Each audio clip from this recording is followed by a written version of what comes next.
केंद्र सरकार ने कहा देश में कोविड-19 की स्थिति अभी भी स्थानीय स्तर पर। स्वास्थ्य मंत्रालय ने कहा विकसित देशों के मुकाबले संक्रमण की वृद्धि दर काफी कम। लोगों से की संक्रमण के खिलाफ लड़ाई में सहयोग करने की अपील।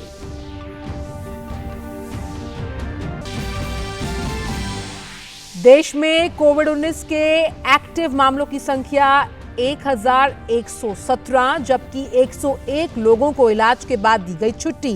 देश भर में कोरोना के कारण 32 लोगों की हुई मौत।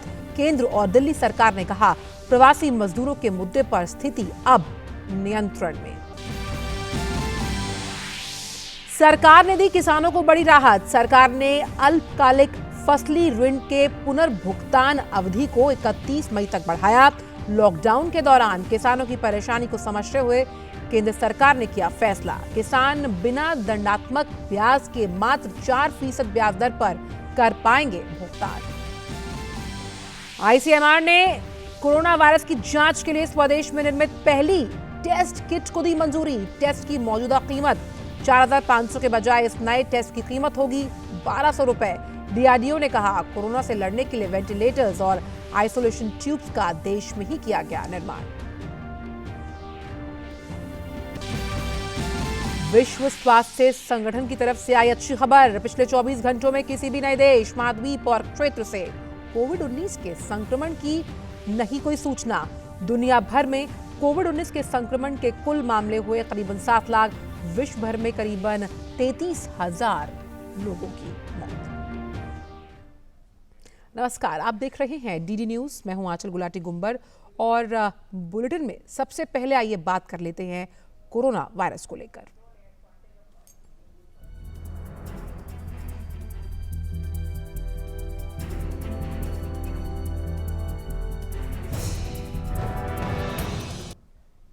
तो देश भर में कोरोना महामारी को रोकने के लिए तमाम कोशिशें जारी हैं।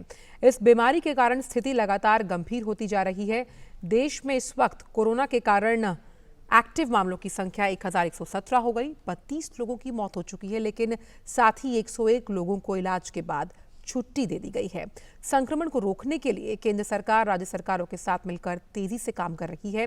देश भर में लोगों को भी लॉकडाउन का सख्ती से पालन करने के लिए कहा है और लोग कर भी रहे हैं, ताकि कोरोना से होने वाले जो संक्रमण है और वो जो चेन है उसे तोड़ा जा सके। इसलिए इस मंच के माध्यम से हम आपसे कहना चाहते हैं कि stay at home, stay safe. और वहीं कोविड-19 पर स्वास्थ्य मंत्रालय में आज जीओएम की बैठक हुई है। स्वास्थ्य मंत्री डॉक्टर हर्षवर्धन ने जीओएम की अध्यक्षता की। बैठक में विदेश मंत्री, शहरी विकास मंत्री, गृह राज्य मंत्री, रसायन एवं उर्वरक राज्य मंत्री और स्वास्थ्य राज्य मंत्री के अलावा विदेश सचिव और विभिन्न मंत्रालयों के जो विभिन्न सचिव हैं, वरिष्ठ अधिकारी हैं, वो भी मौजूद रहे। और इसी पूरी जीएम की बैठक पर और ज़्यादा जानकारी के साथ जुड़ गए हैं हमारे संवाददाता नितेंद्र सिंह। तो नितेंद्र, लगातार हम देख रहे हैं कि सरकार के साथ स्वास्थ्य मंत्रालय मिलकर कई ऐसे अहम कदम उठा रहा है ताकि संक्रमण की चेन को रोका जाए। क्या कुछ आज हुआ जीओएम की इस बैठक में? देखिए, ग्रुप ऑफ मिनिस्टर की बैठक तकरीबन 10:30 बजे शुरू हुई और 2-2.5 घंटे के करीब ये मीटिंग चली है और इसमें विस्तार से चर्चा हुआ अब तक जो सरकार की तरफ से कदम उठाए गए थे। इसके अलावा जो आगे आने वाले जो चैलेंजेस है, चुनौतियां हैं, उन पर क्या अमल किया जाए, किस तरह से रणनीति बनाई जाए, इसको लेकर के विस्तार से चर्चा हुई।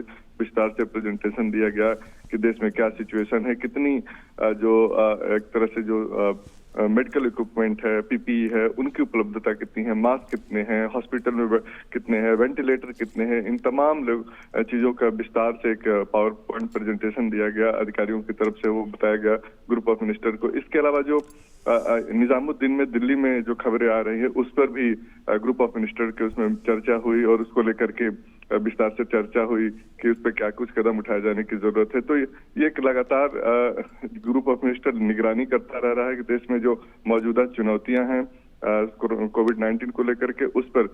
इसके अलावा इस बैठक में सीएसआईआर के डीजी थे, साइंटिस्ट थे और इसके अलावा जो बड़े अधिकारी आईसीएमआर के डीजी भी इस बैठक में मौजूद थे और वो लोग इस बात को लेकर के उनसे चर्चा हुई कि कैसे भारत की कैपेसिटी को बढ़ाया जाए, खासतौर पे रिसर्च के क्षेत्र में, जो दवा बनाने के क्षेत्र में, वैक्सीन बनाने के क्षेत्र में क्या कुछ कदम उठाए जा रहे हैं, कितनी डेवलपमेंट है। क्योंकि भारत एक उन गिने चुने देशों में है जहां पे वायरस को आइसोलेट किया गया है। ऐसे दुनिया के 5 ही देश हैं जो कोविड-19 के जो वायरस है उसको आइसोलेट किया है, तो ये भारत भी उसमें शामिल है। और उस पे वैक्सीन को लेकर के काम हो रहा है कि वायरस का नेचर कैसा है, इसको लेकर के काम हो रहा है कि किस तरफ से वो बिहेव करता है, क्या हमारे जो वातावरण है उसमें कैसे ये रिएक्ट करेगा, इसको लेकर के भी विस्तार से चर्चा हुई। और आगे जो दुनिया भर में जिस तरीके से वेंटिलेटर की या बाकी दूसरे पीपीई की जरूरत पड़ रही है, तो भारत अपनी कैपेसिटी को कैसे बढ़ाए,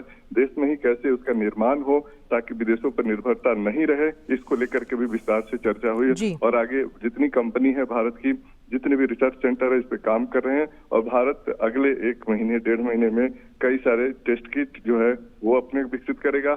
इसके अलावा जो पीपीई की जो बात हो रही है, N95 मास्क हो या फिर जो दूसरे जो सामान है, उसका निर्माण खुद इंडिया में करेगा। बिल्कुल, काफ़ी अहम चीज़ ये है कि जो अब पहली स्वदेशी किट है उसको भी मंजूरी मिली है और अपने आप में इस तरह की और किट्स जो है वो बनाई जाएंगी। बहुत बहुत शुक्रिया नितेंद्र इन तमाम जानकारियों को हमसे साझा करने के लिए। वहीं हम लगातार जो लॉकडाउन है उससे जुड़ी सारी खबरें ट्रैक कर रहे हैं, तो हम आपको लिए चलते हैं आर्थिक राजधानी मुंबई, जहां से जुड़ रही हैं हमारी संवाददाता श्यामा मिश्रा। श्यामा, हम जानते हैं कि महाराष्ट्र में अगर हम कोविड-19 से जुड़े केसेस की बात करें तो वहां पर स्थिति थोड़ी गंभीर है, केसेस वहां ज़्यादा हैं। किस तरह से लॉकडाउन की स्थिति का पूरा पालन किया जा रहा है, और वो तब जब जो केंद्र सरकार है उसने कहीं ना कहीं बॉर्डर सील करने का जो अहम फैसला लिया ताकि पलायन को रोका जा सके, किस तरह से जो व्यवस्था है उसे चाक चौबंद किया जा रहा है वहाँ? जी बिल्कुल, जो व्यवस्था है उसे चाक चौबंद बिल्कुल किया गया है। हम आ भी रहे थे तभी भी पूरी चेकिंग हो रही थी, लेकिन उससे अच्छी खबर ये बात है कि जो जरूरतमंद है या नीडी है, जैसा आपने कहा, जो पलायन करने वाले लोग हैं, उनका खाने का और रहने का व्यवस्था भी जो है वो देखना अहम है। और इसी व्यवस्था को लेकर यहाँ पर आप देख सकते हैं कि एक जो हॉल है उसे मैरिज हॉल को पूरा एक किचन बना दिया गया है, जहां पर खाने के पैकेट्स बन रहे हैं। और साथ ही अगर आप देखें तो फूड पैकेट्स जो है वो यहाँ पर रेडी होते हुए दिख रहे हैं। सभी लोगों ने जरूरत की चीजें जैसे मास्क, ग्लव्स, सैनिटाइजर, ये सब उन्होंने यूज किया है और बहुत ही हाइजीनिक तरीके से ये पैकेट्स बन रहे हैं। साथ ही ये जो पैकेट्स जब बन के रेडी होंगे तो ये उन नीडीज के लिए जाएंगे, गरीबों के लिए जाएंगे, जो गरीब होते हैं, भिखारी कहते हैं हम यूजुअली, बेगर्स कहते हैं, उनके लिए जाएंगे। साथ ही जो नहीं अफोर्ड कर पा रहे हैं उनके लिए भी जाएंगे। ये जो मंडल है वो साथ ही शाम के समय में ब्रेकफास्ट का भी इंतजाम करती है पुलिस के लिए, और साथ ही जो चतुर्थ श्रेणी के लोग जो होते हैं, सफाई कामगार ऐसे और अन्य लोग जो होते हैं, उनके लिए भी काम करते हैं। तो एक तरीके से ऐसे कई सारे किचन्स जो है, हॉल्स जो है वो किचन में तब्दील हो गए हैं और लोगों की व्यवस्था का, लोगों के एक अन्नपूर्णा का काम वो लोग कर रहे हैं। साथ ही अगर और जगह हम बात करें, क्योंकि नंबर्स जो है वो महाराष्ट्र में लगातार बढ़ रहे हैं और ऐसे जगहों पर लॉकडाउन की स्थिति को और अहम कर दिया माना जाता है। सोशल डिस्टेंसिंग जो है वो और अहम भूमिका निभाती है, इसीलिए कई सब जगहों पर कर्फ्यू की तो साथ साथ पुलिस की चेकिंग बहुत ज्यादा हो रही है। जो अत्यावश्यक सेवा में नहीं है उन्हें साइड में लेके उन पे इन्वेस्टिगेशन किया जा रहा है, उन पे कार्रवाई की जा रही है। साथ ही अगर आप महाराष्ट्र से और भी लोगों का और भी शॉट्स अगर आपको दिख रहे होंगे तो सारे जगहों पर पुलिस भी हुई या जो सोशल इंस्टीट्यूशंस हुए, पॉलिटिकल ऑर्गेनाइजेशंस हुए, वो सभी इसमें लग गए हैं ताकि कोई भी जो है व्यक्ति वो भूखा ना सोए। जी बिल्कुल, तो काफ़ी अहम आपने बताया। और साफ तौर पर श्यामा, बहुत ही संक्षिप्त में आपसे ये भी जानना चाहती हूँ कि जो लोग हैं, लगातार जिस तरह से हम डीडी न्यूज़ के मंच के माध्यम से अपील करते हैं, प्रधानमंत्री भी इस बात का आह्वान कर चुके हैं कि सतर्क रहें, सजग रहें, भागीदार बने, लेकिन घर पर रहें। तो किस तरह से जो महाराष्ट्र के लोग हैं वो भागीदारी के साथ साथ घर पर रहकर लॉकडाउन को काफ़ी गंभीरता से लेते हुए इस मुहिम में और कोविड-19 को भारत से बाहर खदेड़ने में मदद कर रहे हैं? क्वेश्चन आंचल, अगर आप अपना प्रश्न दोहराएं तो। प्रश्न मेरा ये है आपसे श्यामा कि किस तरह से जो महाराष्ट्र की जनता है वो लॉकडाउन को गंभीरता से लेते हुए कोविड-19 को बाहर खदेड़ने में सरकार की मदद कर रही है? जी बिल्कुल, महाराष्ट्र की जो जनता है वो काफी अहम तरीके से इसे ले रही है। जितनी भी एक तरीके से ऑर्गेनाइजेशंस हैं, सोशल इंस्टीट्यूशंस हुए, एनजीओ हुए, वो भी आगे आ रही हैं, लोगों को इसका महत्व समझा रहे हैं।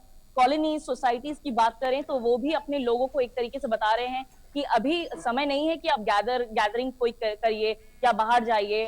जो दुकान भी है वो भी लोगों को बता रहे हैं कि आप झुंड में मत आइए, भीड़ में मत आइए, और कोई भी सामान जो है वो खत्म नहीं हो रहा है, सारे एसेंशियल कमोडिटीज जो है वो आ रहे हैं। तो आपने देखा होगा, बहुत सारे विजुअल्स आए होंगे आपके पास में, जो दुकानों ने सोशल डिस्टेंसिंग के लिए अपने दुकान के बाहर में बॉक्स या चौक का बॉक्स बनाया हुआ है, सर्कल बनाया हुआ है, तो भीड़ नहीं इकट्ठा होती है, उसके साथ साथ लोग भी जो है एक दूसरे से दूर रहते हैं। तो कई सारे ऐसे जगह है जहां पर दुकानों ने ये सब चीजों का पालन किया है, कई सारे ऐसे जगह है जहां पर लोगों ने खुद जो कॉमनर्स हैं उन्होंने खुद आगे बढ़कर इस चीज में बढ़ चढ़ के हिस्सा लिया है। साथ ही सोशल मीडिया अगर आप देखें तो वो भी इसी चीज से अबज है कि घर में रहें, सुरक्षित रहें। महाराष्ट्र के जो हेल्थ मिनिस्टर है राजेश टोपे, उन्होंने स्वयं कहा है कि मी माझा रक्षक, यानी कि मैं खुद का स्वयं का मैं प्रोटेक्टर हूँ, और मैं अगर घर में रहता हूँ, मैं परिवार के साथ में घर पे रहता हूँ, तो उससे अच्छा उपाय कोई नहीं हो सकता। जी, बहुत अहम। और हम, क्योंकि आप लगातार वहां से रिपोर्टिंग कर रही हैं श्यामा, हम आपसे भी उम्मीद करते हैं कि हम आपको ये तो नहीं कह सकते स्टे होम स्टे सेफ, लेकिन आप तमाम प्रिकॉशंस के साथ रिपोर्टिंग करें। बहुत बहुत शुक्रिया श्यामा इन तमाम जानकारियों को हमसे साझा करने के लिए। देखिए, आप घर पर रहें ताकि हम आप तक ये सारी सटीक जानकारी पहुंचा पाएं, लेकिन आपका घर पर रहना बेहद जरूरी है। और अब आइए बात करते हैं उत्तर प्रदेश की, जहां सरकार ने निजी जो चिकित्सक हैं उन्हें अपनी क्लिनिक खोलने का आदेश दिया है ताकि लोगों को कोई असुविधा ना हो। इस संबंध में दिशा निर्देश जारी किए गए हैं। असल में जनपदों से कुछ शिकायत सामने आ रही थी कि कुछ निजी जो क्लिनिक्स हैं या तो बंद कर दिए गए या उनके द्वारा जो अधिकांश मरीज हैं उन्हें देखा ही नहीं जा रहा। इसीलिए चिकित्सकों को सोशल डिस्टेंसिंग का पालन करते हुए मरीजों को देखने की सलाह दी गई है।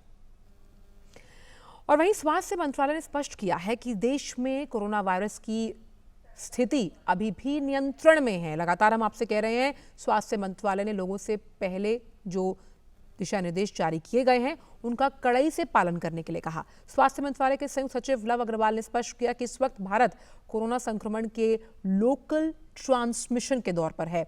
उन्होंने कहा कि अगर दिशा निर्देशों का पालन नहीं किया गया तो जो परिणाम हम हासिल कर चुके हैं वो शून्य हो सकते हैं।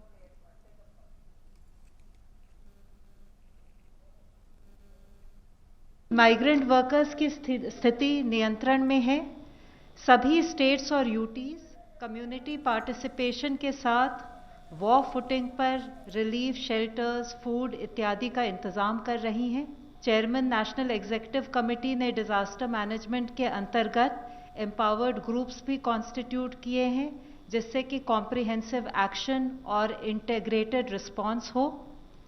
संपूर्ण स्थिति को देखते हुए और जो कदम उठाए गए हैं, हमें विश्वास है कि स्टेट्स और यूटीज और कम्युनिटी के साथ मिलकर हम इस लॉकडाउन को इफेक्टिवली इम्प्लीमेंट कर पाएंगे, जिससे कि कोविड-19 की चेन को हम तोड़ सकें। कोरोना वायरस के संक्रमण एक व्यक्ति लापरवाही करता है तो अब तक का जो हमने रिजल्ट पाए हैं, अब तक जो हमारी रिलेटिवली पॉजिटिव स्टेज है, हम फिर से जीरो स्टेज पे आ सकते हैं, हम फिर से फेल हो सकते हैं।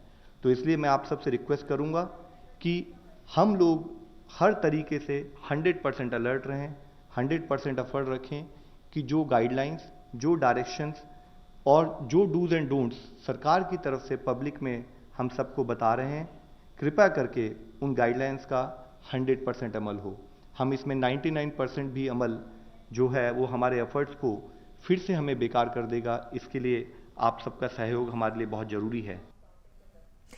और वहीं दिल्ली में लोग पूरी तरह से लॉकडाउन का पालन कर रहे हैं। जनता तक आवश्यक वस्तु यानी कि एसेंशियल कमोडिटीज़ की पहुंच हो, इसके लिए भी प्रशासन द्वारा प्रयास किए जा रहे हैं।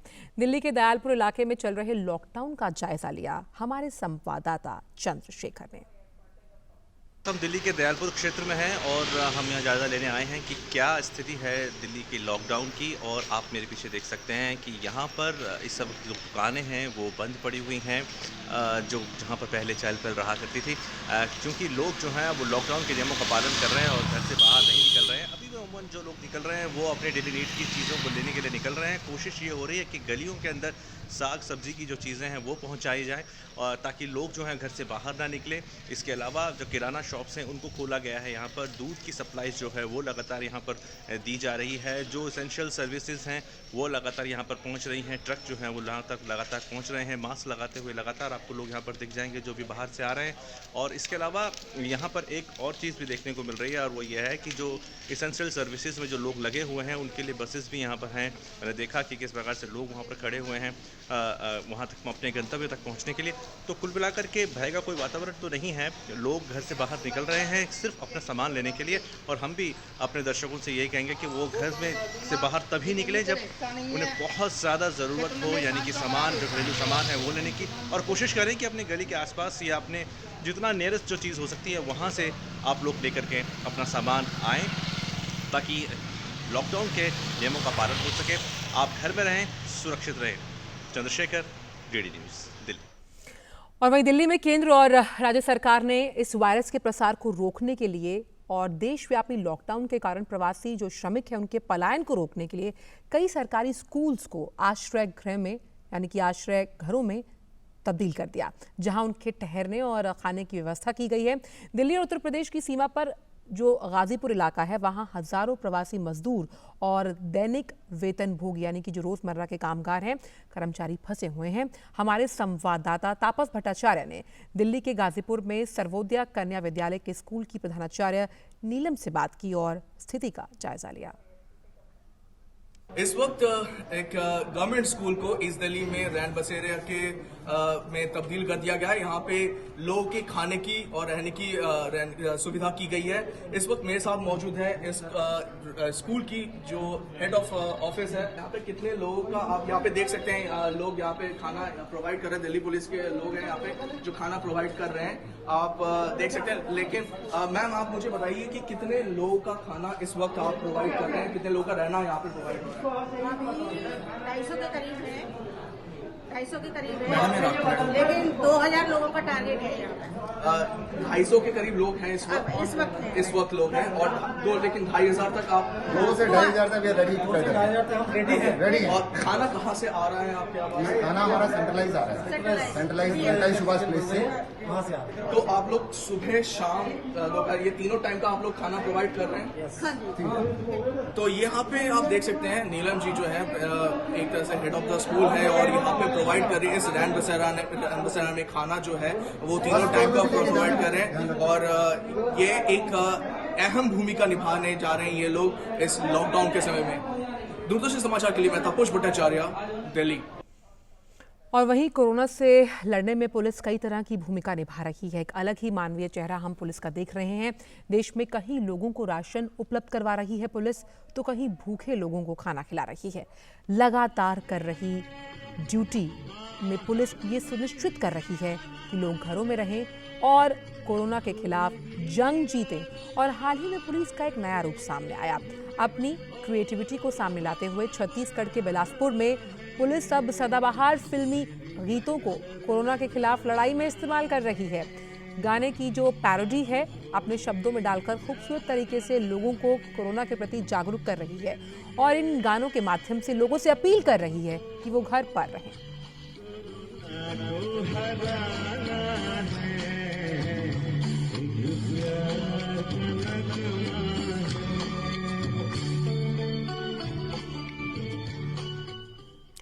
तो देखिए, ये एक मानवीय चेहरा है पुलिस का और सिर्फ अपील यही है कि आप घर पर रहें, क्योंकि आपका घर पर रहना उस चेन को तोड़ सकता है जिसके लिए लगातार पूरा देश मिलकर कवायद कर रहा है। वहीं अगर हम बात करें श्रीनगर की, तो कोरोना के कारण देश भर में लॉकडाउन की स्थिति है। ऐसे में श्रीनगर के लोगों को कोई परेशानी ना हो, उसके लिए सीआरपीएफ आगे बढ़कर काम कर रही है। सीआरपीएफ श्रीनगर शहर में लॉकडाउन का जहां पूरी मुस्तैदी से पालन कर रही है, वहीं सीआरपीएफ स्थानीय लोगों को कोई परेशानी ना हो उसका ध्यान भी रख रही है। सीआरपीएफ की टीम श्रीनगर के लोगों को राशन और दूध उपलब्ध करवा रही है ताकि जरूरत के समय श्रीनगर के लोगों को किसी तरह की परेशानी ना हो।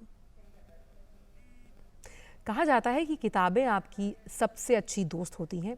21 दिनों के इस लॉकडाउन अवधि के दौरान आप अच्छी किताबें पढ़कर अपने वक्त का सदुपयोग कर सकते हैं। भारत सरकार का नेशनल बुक ट्रस्ट आपके लिए अच्छी किताबों का खजाना लेकर आया है जो ई फॉर्मेट में निःशुल्क, यानी कि बिना किसी शुल्क के उपलब्ध हैं। ट्रस्ट ने अपनी इस पहल को नाम दिया है stay home India with books. Lockdown की इस घड़ी में जब लोग अपने घरों में रहने को मजबूर हैं, किताबें उनकी अच्छी दोस्त साबित हो सकती हैं। अच्छी किताबें हमें ज्ञान का अनमोल खजाना देती हैं। ऐसे में इन 21 दिनों के दौरान आप उन किताबों से दोस्ती कर सकते हैं जो आपके जीवन में बड़ा परिवर्तन लेकर आए। मानव संसाधन विकास मंत्रालय का नेशनल बुक ट्रस्ट यानी राष्ट्रीय पुस्तक न्यास किताबों को ई फॉर्मेट में लेकर आया है ताकि आप अपनी पसंदीदा किताबें घर बैठे पढ़ सकें। Stay home India with books अभियान के तहत नेशनल बुक ट्रस्ट की करीब 150 सर्वाधिक बिकने वाली किताबों को आप मुफ्त में डाउनलोड कर सकते हैं। हमारी बुक्स थी उनको हमने ई फॉर्मेट में कन्वर्ट किया और हमारी वेबसाइट के ऊपर अपलोड किया है। चाहे वो हिंदी हो, इंग्लिश हो, मराठी हो, तेलुगु हो, बंगला हो, अलग अलग भाषाओं में हमारा लिटरेचर है। 50 से ज़्यादा भाषाओं में हम लोग पब्लिश करते हैं। तो आप उस लिटरेचर को उठाइए, फ्री ऑफ कॉस्ट अवेलेबल है, पढ़िए और अपने जीवन में एक बहुत ही पॉजिटिव माकूल परिवर्तन आप महसूस कर सकते हैं।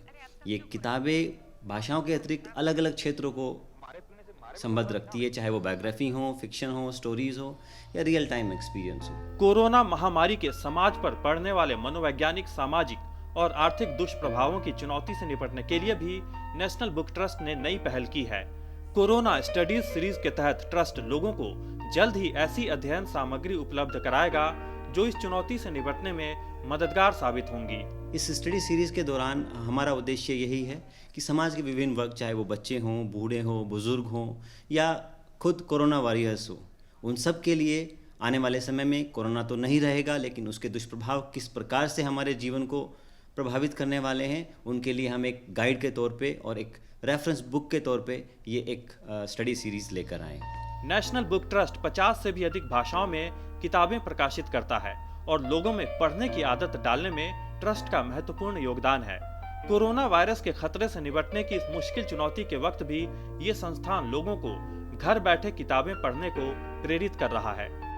Nishant Saurabh, DD news, Delhi. तो घर पर रहिए, किताबें पढ़िए, वो सभी कार्य आप कर सकते हैं जिनका वक्त आपको जब आप बहुत ज़्यादा काम कर रहे होते थे नहीं मिलता था। इस लॉकडाउन को भी कहीं ना कहीं क्रिएटिविटी के साथ एंजॉय कीजिए, लेकिन घर पर रहिए, stay safe and stay connected also. और इन्हीं सभी बातों के साथ समाचारों में इतना ही। दीजिए इजाज़त, नमस्कार।